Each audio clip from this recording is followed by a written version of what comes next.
Well, good morning, everyone.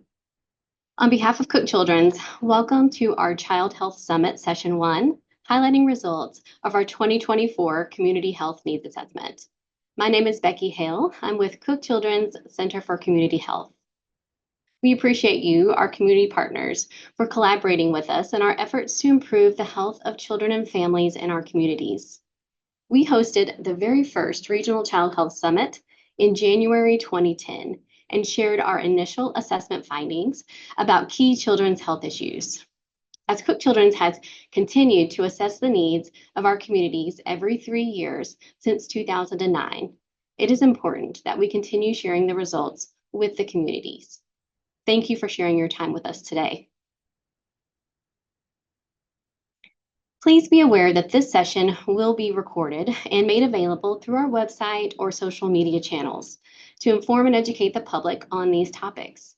If you choose to participate in a recognizable way, you acknowledge that your name may be recorded and are authorizing that use of your information in the recording. You have no obligation to speak or place info in the chat during the session today.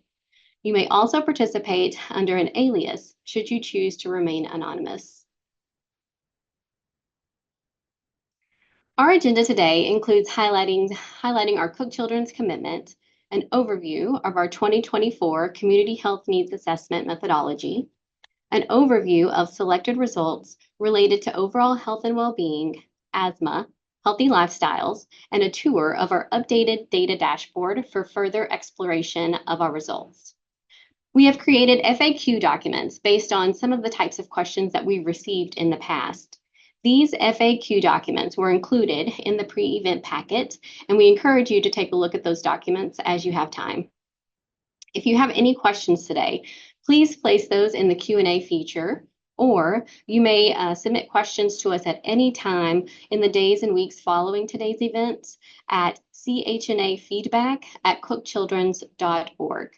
We will answer any questions that we receive today in a comprehensive document via email a few days after today's summit, and this document will be emailed to everyone in attendance today. We also invite you to complete a post-event survey and provide feedback at the close of today's event. We want to be respectful of your time and ensure that we're providing information during these summits that's most helpful for your work. We have several speakers today who are excited to share about our assessment, and you may find their full bios in the pre-event packet.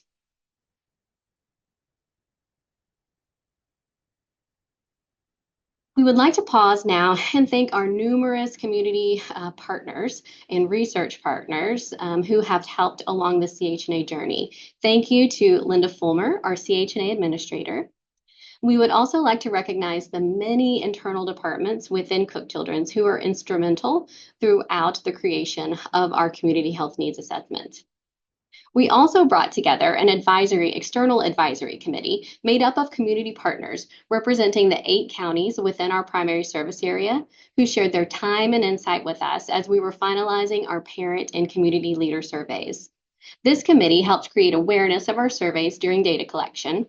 Some provided community leader interviews, and many of these individuals shared incredibly helpful feedback on our Community Health Needs Assessment materials. So thank you to our external advisory committee members. Cook Children's relies on our CHNA findings to guide community outreach strategies that help fulfill our promise to improve the well-being of every child in our care and communities. We appreciate the importance placed on this assessment by our system leadership. We also recognize that Cook Children's is one of many partners committed to improving the health of our communities.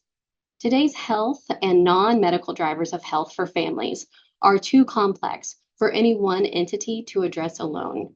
It takes all of us working together. And at this time, I will turn it over to Lauren Purvis, who will highlight our CHNA methodologies. Thank you, Becky. These 7 children's health issues on the left side of your screen were identified by parents and community leaders and reprioritized by our board from our first CHNA in 2009. These issues are complex and involve comprehensive comprehensive system-level change, and so they have been reaffirmed through each of our subsequent assessments. Although progress in addressing these issues is consistent, we know that the growing number of children and families in this area, along with an ongoing increase in the non-medical drivers of health, that the need around these issues is heavy. Each assessment aims to build upon prior assessments to refine our program efforts and look for new areas of concern. It's important to note that while we do refer to past CHNAs to look for overall trends, we do not exactly compare previous CHNA results to current results because of different families and leaders that are interviewed and surveyed, as well as changes due to the expansion of our service area. Cook Children's defines its primary community served as the 8 counties of Collin, Denton, Grayson, Hood, Johnson, Parker, Tarrant, and Wise within North Central Texas. This area is home to the Cook Children's Medical Centers in Fort Worth and Prosper. Cook Children's 8-county service area has a population of nearly 5 million people, and nearly 1.2 million, or 21% of this population, are children 17 years and younger. This slide includes the number of children from birth to 17 within each county. Denton County is purposely included in each service area due to the location of each medical center, but it is not duplicated in the overall children count or in our data findings. There are several ways we collect data to understand the needs in our communities. The method we will primarily be focusing on today are the results from our parent caregiver survey. Chris Tatham of ETC Institute will provide more detail on the survey's administration soon. It's important to remember throughout our data presentation today that findings of the parent caregiver survey are caregiver perception and knowledge. Therefore, findings are descriptive, not causal. We also collect survey responses in person with under-resourced families who are unhoused or living with an undocumented family member, family interviews which were conducted by our community health workers, patient family interviews that are meant to speak with families we wouldn't typically capture in our survey or other interviews, a community leader survey and interviews, and the most up-to-date secondary data. I'd like to now play a short video providing an overview of our 2024 CHNA methodology.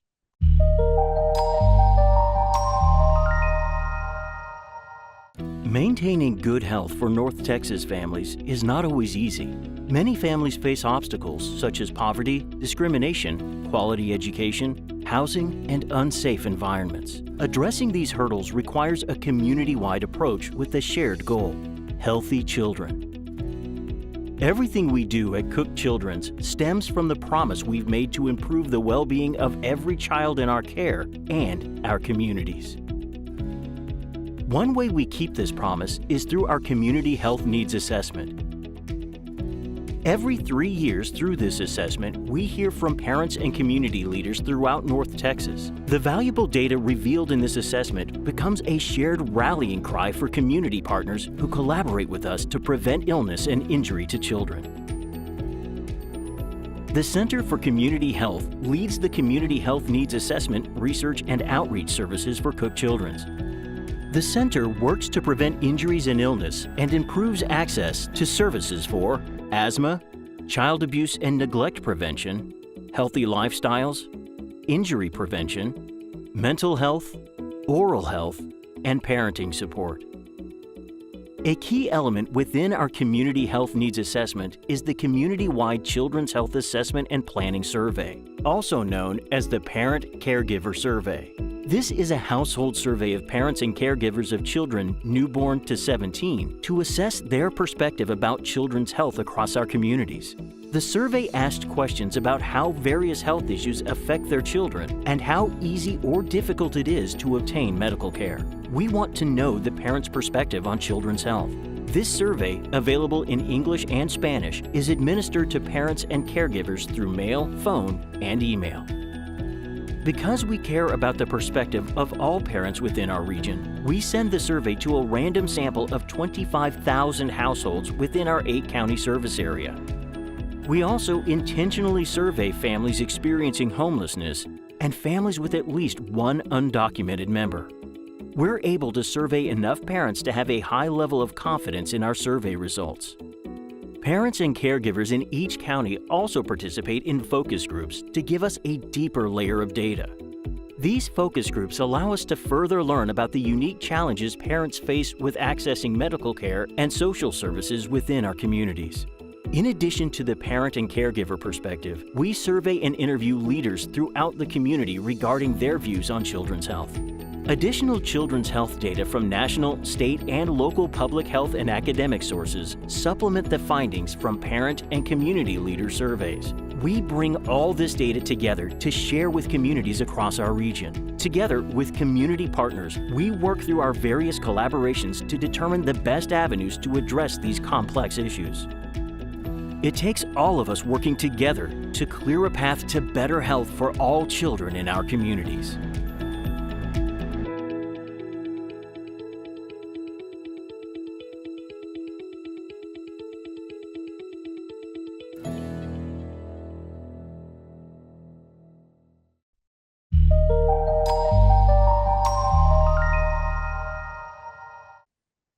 I will now turn it over to Chris Tatham. Oh my goodness. To talk about the parent and leader survey methodology. Thank you, Lauren. It's great to be with everyone today. That video did a great job of giving an overview of the survey research that we've conducted. The two major surveys, first were the parent and caregiver survey.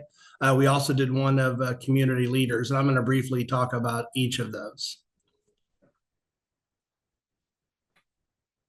The parent and caregiver survey is designed to gather information from parents with children who are ages 0 to 17 who are living in the 8-county service region that you just saw described. The data is used to basically understand really what's going on in the lives and the health of the children to help regional leaders better understand how to improve the services that are available to ensure that the well-being of children in the region is as good as possible. The surveys are rolling survey now. So if you've been involved in this process in the past where we did one big survey every 3 years, we adjusted the methodology a couple of years ago. So we now do about a third of the sample each year. The results for this survey include 6,888 surveys from parents that completed the survey in the last 3 years, 2022, 2023, and 24. About 1/3 were done in each of those periods. We then weight the data annually, so that way we can have updates in each year to understand what residents and parents are thinking about the health issues for their children. And that data is weighted with regard to the age, race, gender, and a wide variety of other factors to make sure it closely emulates census estimates for the region. As far as the methodology, on the next slide, as far as the sampling, for the next slide, the survey is stratified so that we can make sure that we get good data for each of 14 sampling areas. Those areas are then each weighted independently in the process that I just described, and we ensure that we have information from each of the households that have children under age 18.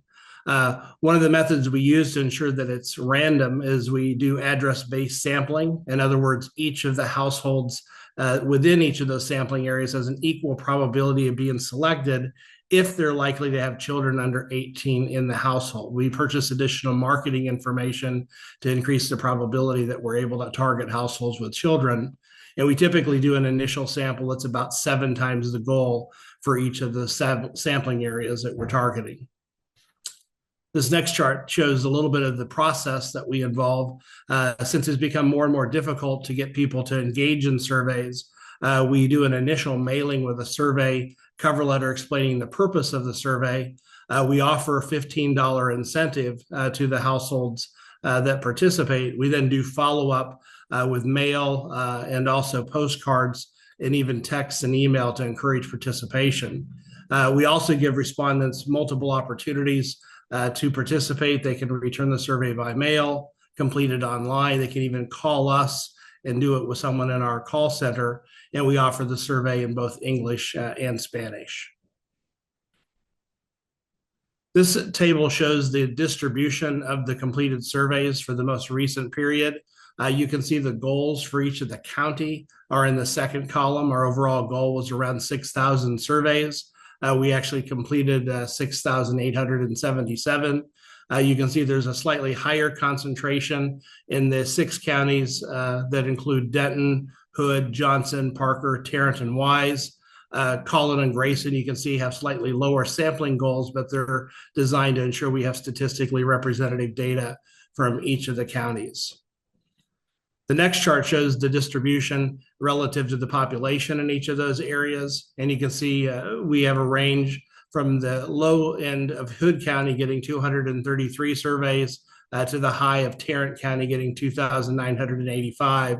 And you can see these 6,877 surveys are then to estimate the issues related to the nearly 1.2 million children in the region. Some of the demographics of the respondents you can see are shown in this table. We have a pretty good mix of both male and female children that are represented. You can see the age differences. We have three major age categories that we track, though we actually capture the exact age, but you can see from 0 to 5, 6 to 11, and 12 to 17, we have about 1/3 of the respondents in each of those groups. And then if you look to the right, you can see the Hispanic origin and race distribution is very similar to the most recent census estimates for the region as well. The key areas that are covered on the Parent and Caregiver Survey include access to health care, issues related to health insurance, overall perceptions of the parent and caregiver's health of the child, issues related to oral health, emotional and mental health. We gather information about their lifestyle, whether they eat, exercise, sleeping, home safety and neighborhood surroundings, along with the family and caregiver relationships. In addition to the parent and caregiver survey, we also conduct a regional survey of community leaders. One of the purposes for this is to better understand what leaders in the region think about children's health issues. This survey is administered to a wide range of individuals in local government, public agencies, school districts, faith leaders, elected officials, and others to really make sure we have a good understanding of what leaders throughout the region think about a wide variety of issues. This year's survey was administered by the Center for Children's Health at Cook's Children's. We did it by email. We sent emails to leaders throughout the region and had a total of 239 complete the survey. It's not a statistically valid survey in the sense of the parent and caregiver survey, but it does give us a good representation from each of the county to better understand what leaders think about a wide range of issues affecting children's health in the region. And this last chart shows just the distribution of the respondents to the survey. You can see the chart on the left shows that the respondents based on their role in the community. And we have folks who represent social services, nonprofit agencies, medical, dental, and healthcare providers, government employees, educators, all the way down to clergy and religious officials you can see are represented. And you can see the distribution by respondents. Tarrant has the largest percentage of respondents, but you can see we have leaders from each of the 8 counties in the study area. And with that, I'll turn it back over to Lauren. Thank you, Chris. So I'm Mandy. I'm the Research and CHNA Manager here at the Center for Community Health. And so I'm going to kick us off with some of our results from what we found from our CHNA. So moving to the next slide, we just want to highlight about 4 factors that we noticed. These are non-healthcare related challenges. We refer to those, as Becky and Lauren mentioned, non-medical drivers of health that really impact a child's overall health and well-being. So there are going to be 4 factors that emerge. So we saw these consistently across all of our different methodologies for data collection, and they were confirmed through the secondary research that we also did. So recognizing their impact helps us gain a deeper understanding of the multifaceted challenges that our families are facing across our service area.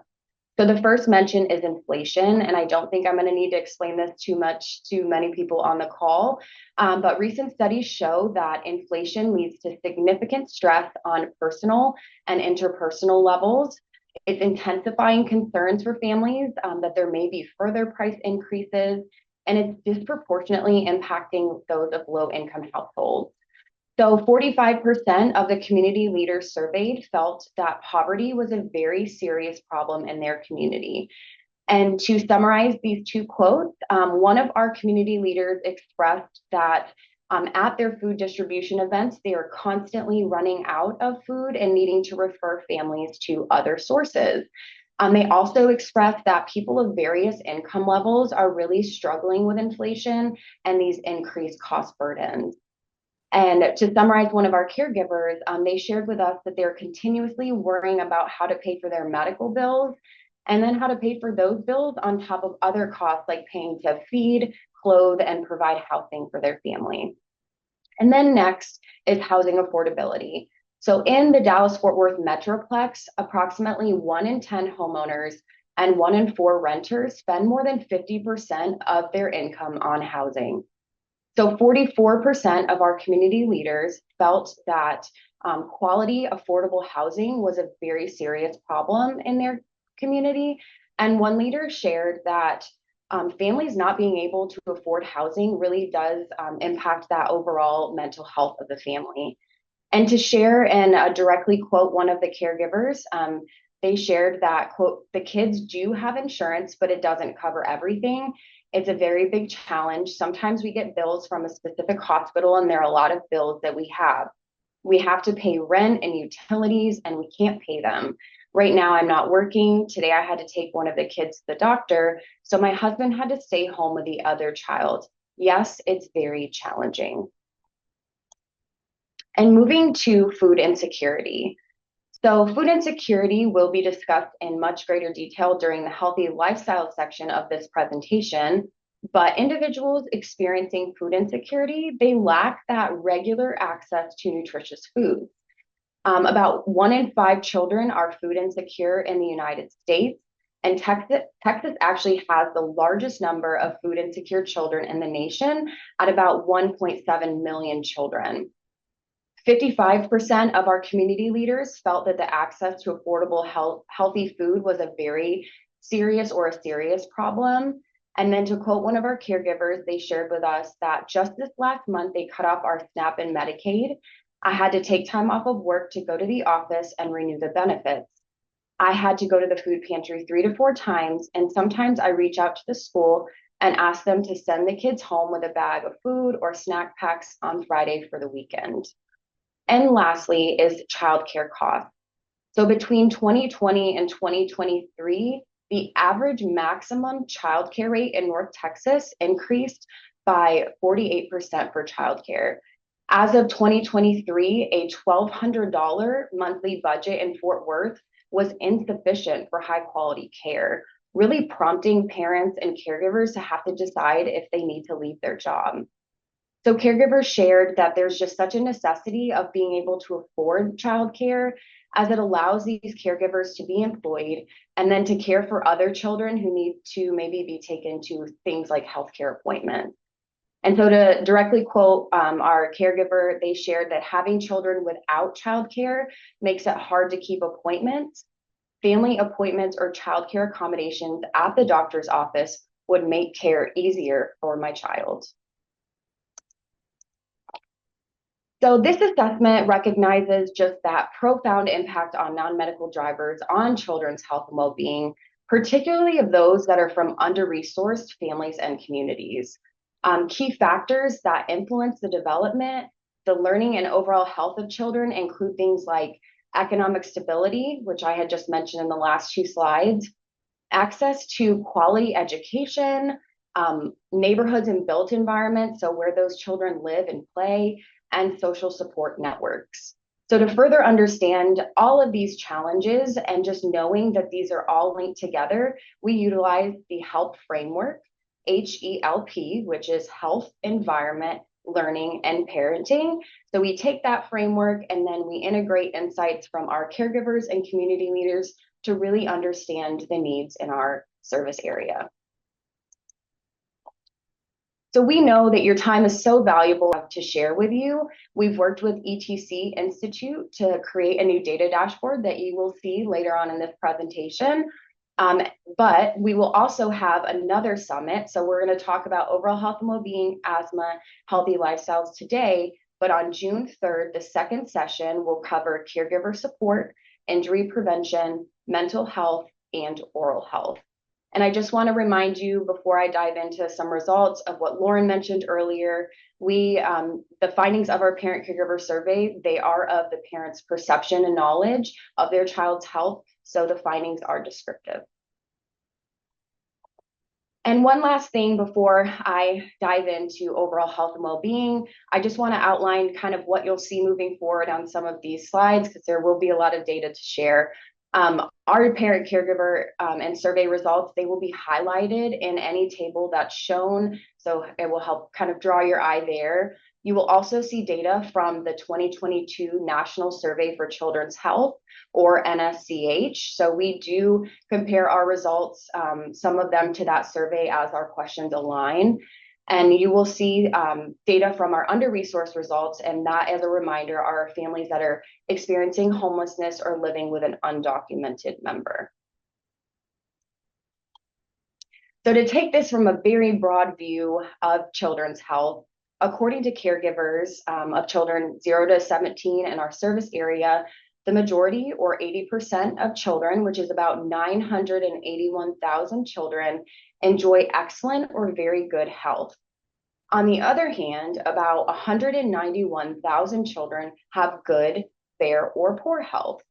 And this is actually in direct contrast to what community leaders shared on their survey.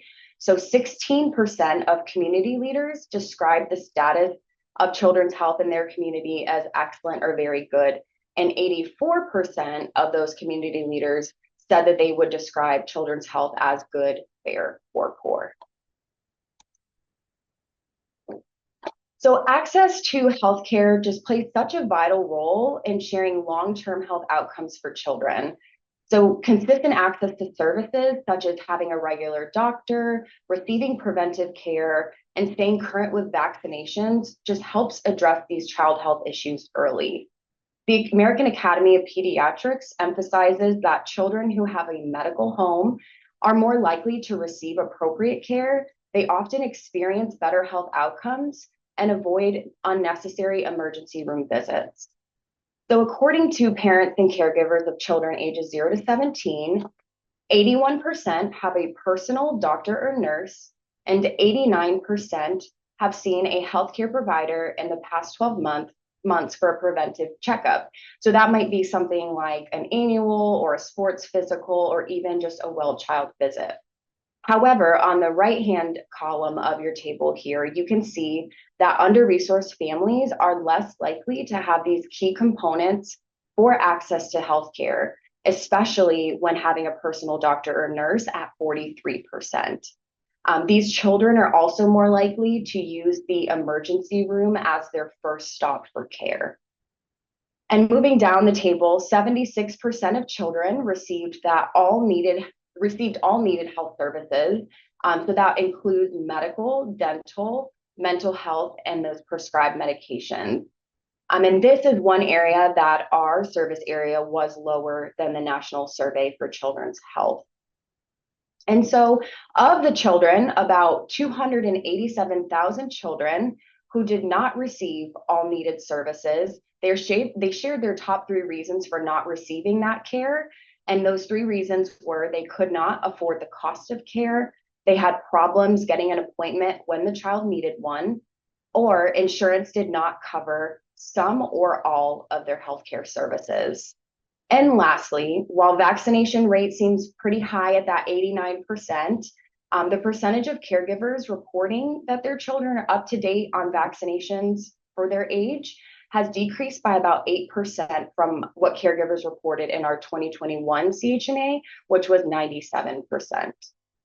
And lastly, for community leaders, I want to share a quote with you. One community leader shared that the challenge is with scheduling appointments, arranging to take time off of work to transport the child back and forth, and insurance coverage. These are just some of the layers of complexity that impact utilization of preventive health care. Moving on to family-centered care. Family-centered care is crucial for child health outcomes. It not only supports the emotional health and well-being of both the child and their families, but it improves that collaboration and communication between healthcare providers and patients. And that's been shown to lead to those more tailored and responsive care strategies. So the 5 metrics that we look at when it comes to family-centered care is spends enough time with the child, listens carefully to the caregiver, shows sensitivity to family values and customs, provides specific information needed for the child, and helps the caregiver feel like a partner in the child's care. So in the 8-county service area, approximately 1 in 2 children, which is about 533,000 children, said that they always experience family-centered care according to the 5 metrics shown on the table. And the data from our parent caregiver survey does align with what children are experiencing across Texas and across the nation. And then just one quick note here, the individual healthcare providers for the respondents are unknown. So these results do not reflect a specific relationship with a specific provider. All right, moving to insurance coverage. This came up time and time again with families and caregivers that we interviewed. From our parent caregiver survey, approximately 88% of children had continuous insurance coverage over the past 12 months. However, 12%, which is about 136,000 children, had a gap in insurance coverage, or they said that they were uninsured. And we know that children experiencing homelessness from our survey said that they were actually 3 times more likely to report being uninsured. So those top 3 reasons for the lack of coverage were families shared that coverage was just unaffordable. There were problems with the renewal process, or there was a change in the caregiver's employer or employment status. And since the 2021 CHNA, we did notice an increase in those that reported insurance coverage was unaffordable and that there were more difficulties with the renewal process. So from our patient family interviews, so these, as a reminder, were families that don't speak English or Spanish, they shared with us that, quote, "I did not know how to get insurance, so we usually just pay out of pocket at the doctor. A Vietnamese friend told me about Texas benefits, but I still had to try to fill out the forms that were all in English, and it was very difficult. I have no idea how to keep his insurance from lapsing." And last but not least, with overall health and well-being, is readiness and support for academic success for the children.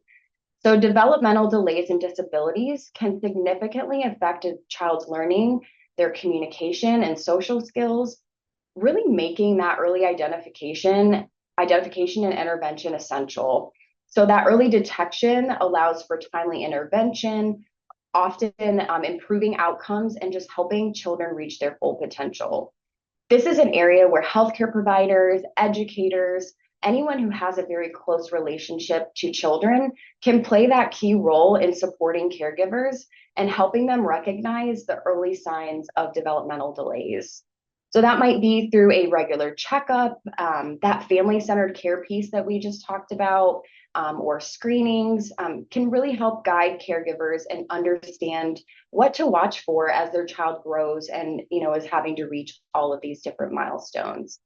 So from our parent caregiver survey, only 39% of caregivers in the 8-county service area have been asked by a healthcare provider or educator if they have concerns about their child's learning, development, or behavior.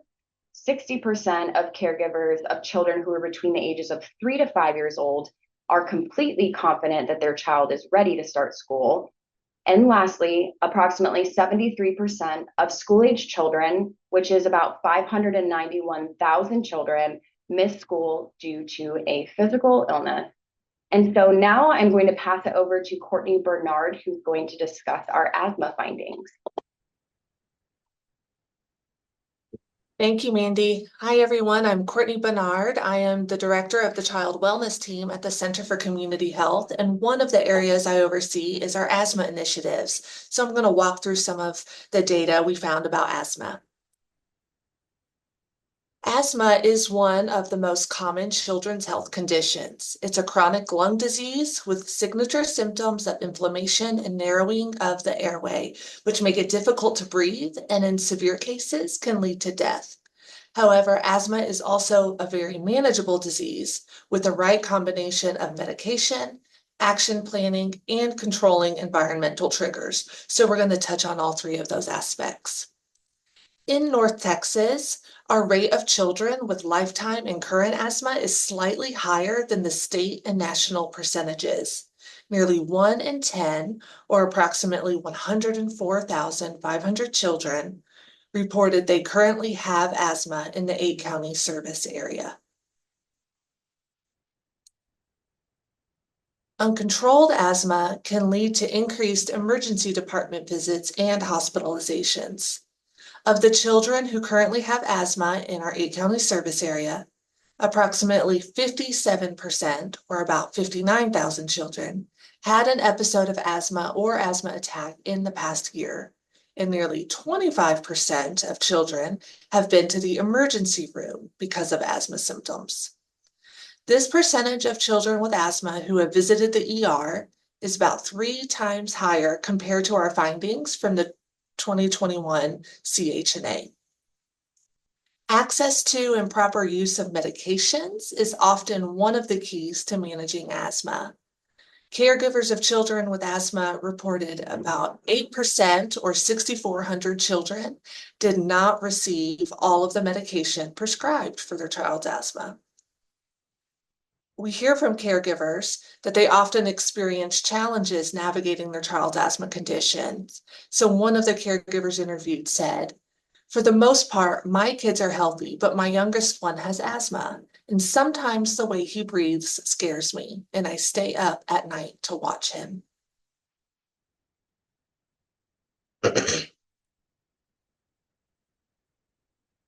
In addition to medications, asthma action plans are another critical component of disease management.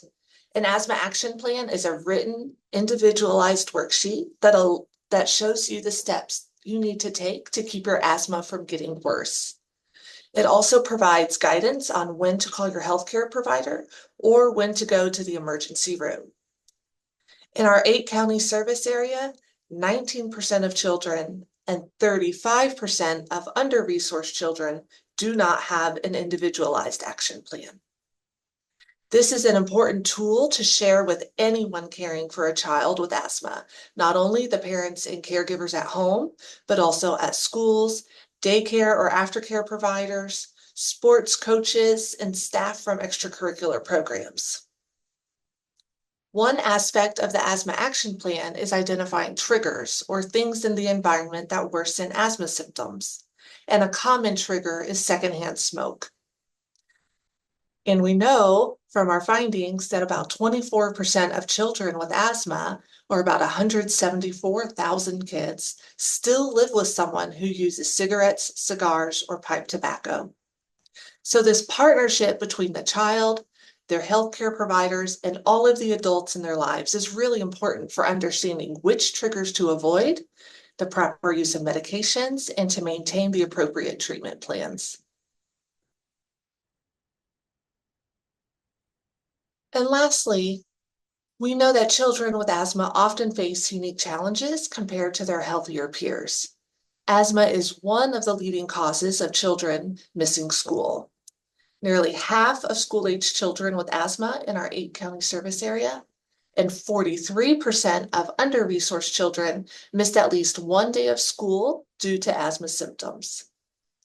Asthma symptoms, doctor's appointments, and hospitalizations, they can all add up and lead to multiple school absences and cause a child to fall behind and struggle academically.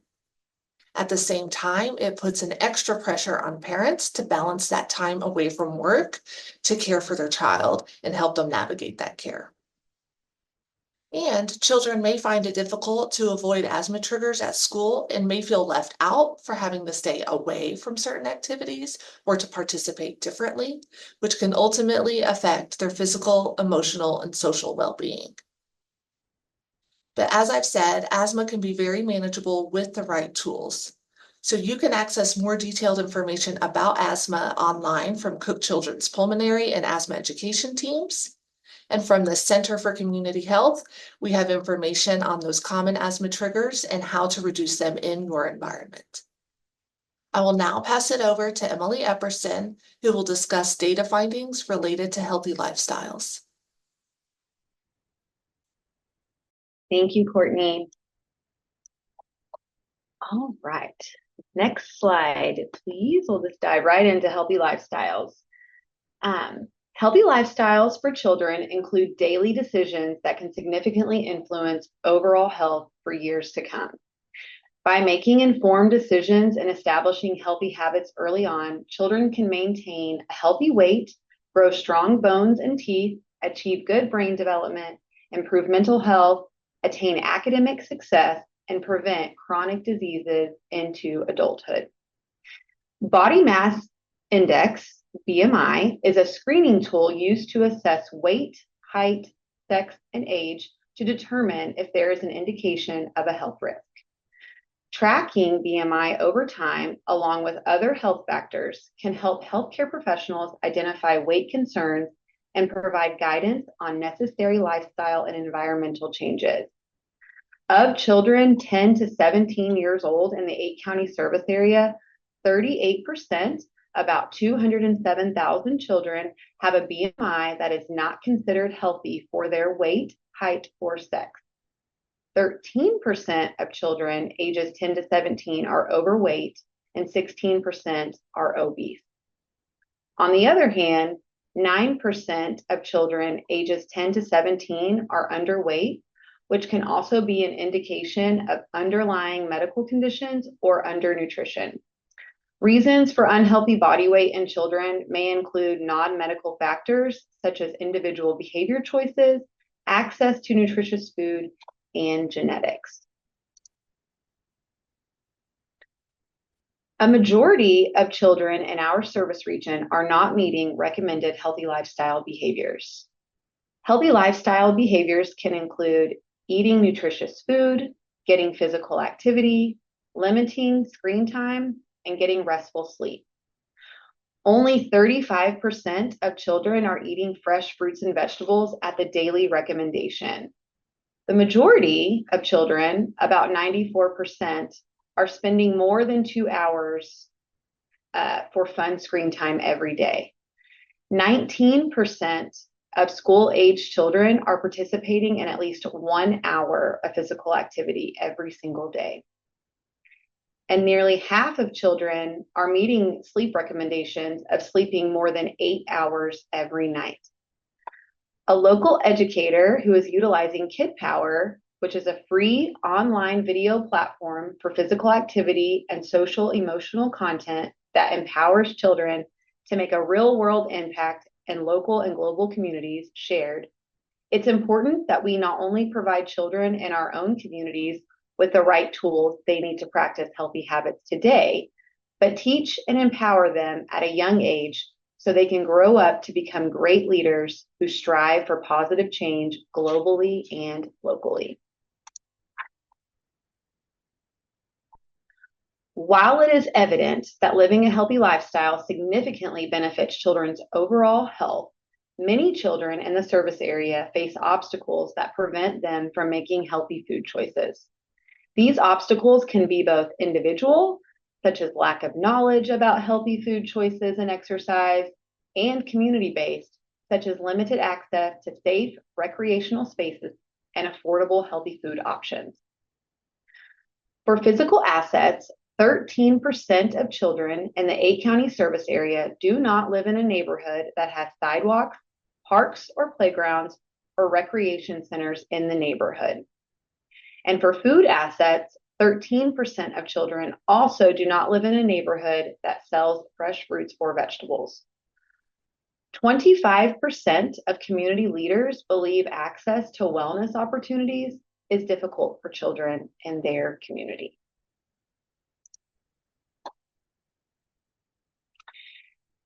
In our 8-county service area, approximately 34% of children ages birth to 17, about 390,000, live in households that cannot always afford to eat good, nutritious meals, compared to 40% of children in Texas and 33% nationally. Approximately 51% of under-resourced children do not always have access to nutritious foods.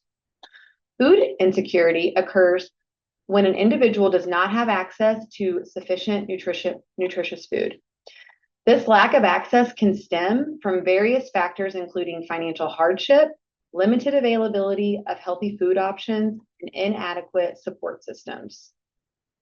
Also, in the 8-county service area, 21% of children live in a household that reported receiving food stamps or SNAP benefits in the past year. The Supplemental Nutrition Assistance Program, or SNAP, is an important component in the fight against food insecurity, providing support to millions of individuals and families. SNAP provides financial assistance to purchase nutritious food, helping to alleviate hunger and improve dietary quality. The rollback in SNAP benefits from February 2023 continues to have an impact on individuals and families, particularly those already facing economic hardships. These reduced benefits may ultimately lead to increased food insecurity, limiting access to nutritious meals, and negatively affecting the health of families and children. Food insecurity can transcend across different household income levels, and receiving support to address food insecurity can be a challenge. One caregiver shared, "We struggle sometimes and have to use food banks. We also have to budget daily meals. I was denied for food stamps at this time due to increase in income per household."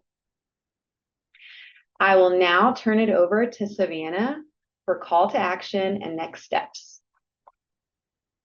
Thank you, Emily, and hello, everyone. We are near the end of today's presentation. However, now that we've reviewed some of our findings from the 2024 CHNA, we'd like to provide some top-line action items that all of us in the community can focus on.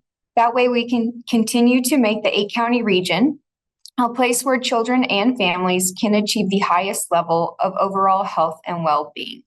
We also have additional resources to share with you. Our calls to action are framed from the perspective of collaboration, outreach, and advocacy. To address overall health and well-being for children, we understand collaboration with our partners, like each of you who are here today, is key to addressing the intricate layers of children's health in our communities. Which is why there is a call to expand health access and support by strengthening partnerships that address the non-medical drivers to health, such as housing and education, as well as address access to healthcare through targeted support programs such as women's health, telehealth services, and access to immunizations by advocating at regional, state, and national levels for strong policies that protect children.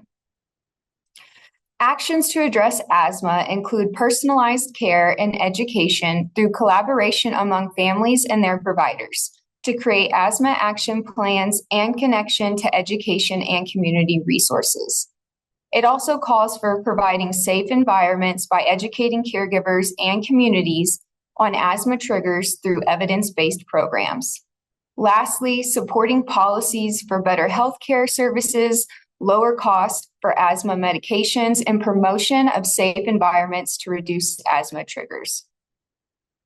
Now, in order to improve access to healthy lifestyles in our communities, items include promoting wellness and healthy behaviors by strong partnerships and encouraging collaborations that promote healthy habits for children and their families, as well as support strong partnerships that address food insecurity, expand physical activity and food assets, and support families through more intentional connection to resources.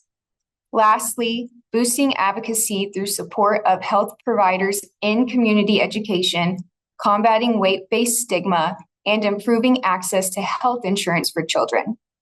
Now, the full CHNA report includes more in-depth training and collaboration recommendations at the end of each health topic section. So all of the data covered here today and more is available for you to view at any time on our data dashboard.